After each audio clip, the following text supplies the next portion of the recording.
Pourquoi vous êtes là aujourd'hui ? Bonjour, alors on est là aujourd'hui avec les jeunes communistes, avec le Parti communiste, pour protester de la vue de Madame Maréchal Marion Rémois à Charleville, et protester donc contre les idées d'extrême droite qui sont en train de progresser dans le pays, progresser en Europe. On a pu le voir pendant les élections législatives italiennes, et donc contrer leurs arguments de haine et de méchanceté envers autrui. On leur a... Alors aujourd'hui, il y a le Parti communiste qui est là. Pourquoi vous êtes là ce soir ? Parce qu'il y a l'extrême droite. Ce que vous appelez l'extrême droite ? C'est pas ce qu'on appelle l'extrême droite, c'est l'extrême droite. Et c'est la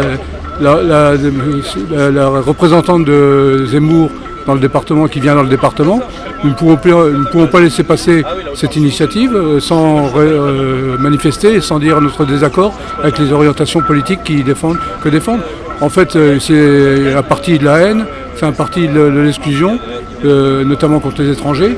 Et donc à partir de là, quand on manifestait aujourd'hui, ça me paraissait logique. Et d'ailleurs, il y a plein d'organisations syndicales, politiques et associatives qui appellent à ce rassemblement. Eh bien, merci. Question à vous poser. Merci d'abord de nous accorder un peu de votre temps parce qu'on sait que vous êtes occupé. Pourquoi vous avez choisi de venir dans les Ardennes ? Écoutez, j'ai été courtoisement invitée par la Fédération Reconquête des Ardennes et donc j'ai répondu favorablement dans le cadre d'un tour de France que je réalise au même titre d'ailleurs que Éric Zemmour et les autres vice-présidents de Reconquête. Et l'objectif de ces tournées partout en France, c'est d'ancrer durablement dans le paysage politique ce jeune mouvement qui est apparu au moment des élections présidentielles qu'est Reconquête, le faire connaître auprès des habitants, faire connaître ses idées pour que demain, cette force politique naissante devienne incontournable dans le paysage politique à droite. Alors, qu'est-ce que vous proposez en termes d'économie ? Par exemple, on voit l'inflation qui est à 6,2 et vous, qu'est-ce que vous proposez ? Le bouclier tarifaire du gouvernement est reconduit et vous, qu'est-ce que vous proposez réellement ? Si je devais faire une analyse générale des choix économiques qui ont été faits à l'occasion de ce budget, je vous dirais que je ne suis pas du tout dans la même logique que le gouvernement. C'est-à-dire que le gouvernement tente de compenser, le déficit de pouvoir d'achat lié à l'inflation par une distribution frénétique de chèques sans aucune économie en parallèle, donc en augmentant massivement la dette, donc en reportant sur les générations futures ces dépenses. Moi, je crois qu'il faut changer complètement de point de vue, c'est-à-dire que la bonne ligne de conduite eût été davantage de chercher à baisser les impôts et les charges, et notamment les charges qui pèsent sur les salaires, pour rendre du pouvoir d'achat aux Français à travers le travail plutôt qu'à travers l'assistanat. À côté de cela, évidemment, en parallèle d'une véritable réforme de l'État, parce que je ne crois pas que la dépense publique soit systématiquement la bonne réponse. Je crois qu'il y a beaucoup de services aussi qui peuvent être réorganisés, même si bien sûr il y a des services publics qui ont besoin de moyens supplémentaires, mais il faut savoir discerner.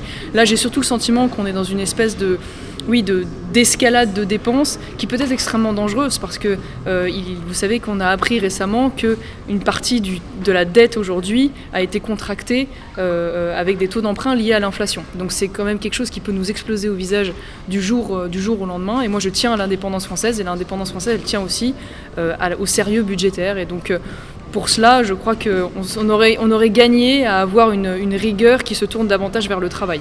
Dernière question, l'affaire Lola, qui a ému tout le monde. Aujourd'hui, le gouvernement parle de recruter de créer 15 000 places de prison, 3 000 gendarmes et policiers. Quelle est votre position ?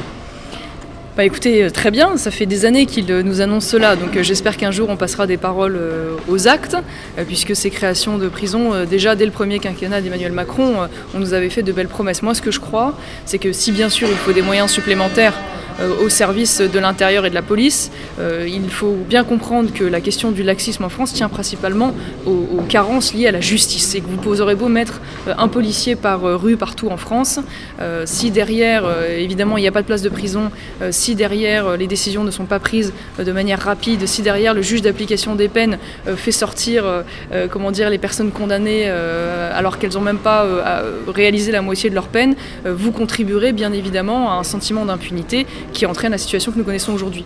Donc je crois que la principale chose devrait être une politique pénale beaucoup plus ferme, appliquée avec rigueur et avec j'ai envie de dire vitesse, si je puis dire. Et donc je regrette que les efforts ne soient pas davantage concentrés sur la justice. Quelle est votre position par rapport à l'affaire Lola qui a eu toute la population ? L'affaire Lola, elle est évidemment monstrueuse et elle nous émeut non seulement en tant que responsable politique en ce qui me concerne, mais surtout, j'ai envie de dire, en tant que maman. J'ai 2 petites filles, je suis terrifiée à l'idée qu'elles puissent évoluer dans un monde et dans un pays où ce genre de drame peut arriver. Ce qui est sûr sur ce cas en particulier, c'est que au-delà évidemment de la responsabilité de la présumée coupable, il y a une responsabilité indirecte de l'État. Tout simplement parce que cette femme, cette meurtrière n'aurait pas dû être sur le territoire français au moment où le drame a eu lieu. Et donc là, ça pose la question de l'application. Pourquoi elle ne peut pas être... Non, elle n'aurait pas dû parce qu'elle était, elle était sous le coup d'une obligation de quitter le territoire français, comme vous le savez, et que sur ce plan-là, il y a une véritable défaillance de l'État, puisqu'il y a 95% des obligations de quitter le territoire français qui ne sont pas appliquées sur notre sol, pour différentes raisons, qui tiennent probablement en grande partie des méandres administratifs, du manque de volonté des pays d'origine qui ne jouent pas le jeu, mais aussi d'un manque de volonté politique. Et donc là, je crois que ce que j'en pense, c'est qu'il doit y avoir une réponse forte du politique pour que cette immigration clandestine n'entraîne plus l'insécurité qu'elle provoque aujourd'hui auprès des Français. Vous liez tous les deux ? Indéniablement, je constate qu'il y a un lien, pas systématique, fort heureusement, mais qu'il y a un lien entre l'augmentation de l'insécurité en France et cette immigration clandestine, parce que Lola, il faut quand même le rappeler, n'est que le dernier drame d'une longue série. Les 2 jeunes femmes, les 2 jeunes filles, même qui avaient été assassinées dans la gare de Marseille, souvenez-vous, l'ont été par un clandestin. Les 3 personnes assassinées dans la basilique de Nice l'ont été également par un clandestin. Encore récemment, une jeune femme s'est fait violer par 3 clandestins à Nantes. Je peux vous faire la litanie des drames et des horreurs qui ont été causés du fait du laxisme migratoire. Donc je crois que oui, il faut une réponse forte, il faut regarder les choses en face et j'espère que le gouvernement enfin ouvrira les yeux grâce à la pression de gens comme ceux de Reconquête, pas seulement, mais qui ont contribué à faire que cette affaire fasse un cas national et ne soit pas seulement une ligne dans un fait divers dans un journal. Merci beaucoup. Merci à vous.